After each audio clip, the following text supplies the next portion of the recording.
So I finished 10 books in the month of July, but I did DNF four that I did start. So I'm going to talk a little bit about those four and just give a little, quick explanation of some of my DNFs for July.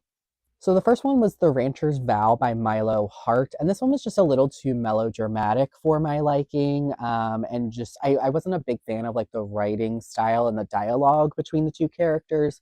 I think I read maybe 30 to 40% of this one, and it was just fine. Like if I finished it, I could tell it probably wouldn't be any more than a 3 star. So I just decided to DNF and maybe come back to it in the future, although this one's not exactly high on my priorities list of potential DNFs to return to. Next is All in Act by Leslie McAdams, which is like a YA slash new adult slash adult story. This one kind of got recommended to me a lot on Kindle Unlimited, so I decided to pick it up, and I think I DNF'd on page 3 just because of the way the story starts. I just was not a fan at all and knew I was not going to enjoy it. So I just stopped right there and said, yeah, I'm not even going to try to force myself to do this. So next is The Single Dad Nanny by Michael Badeau, I think is the author's last name. I have the cover here, but this one I actually read about 50% of, and I just didn't get into it. I made it 50% and I was like, I actually don't really care that much.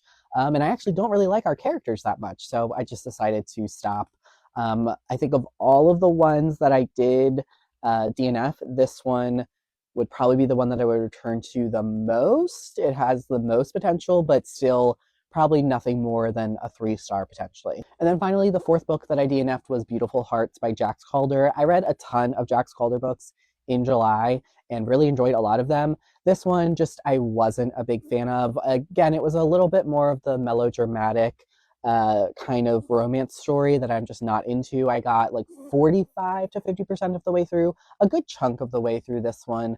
And I just wasn't a fan of the relationship development and how our two characters kind of interacting. I wasn't getting like the cute little butterflies, like, kicking my feet kind of thing that you typically get or want to get from a romance. So yeah, I gave up on this one. For all of my DNFs for the month of July, I really went on a huge Kindle Unlimited romance reading spree in July.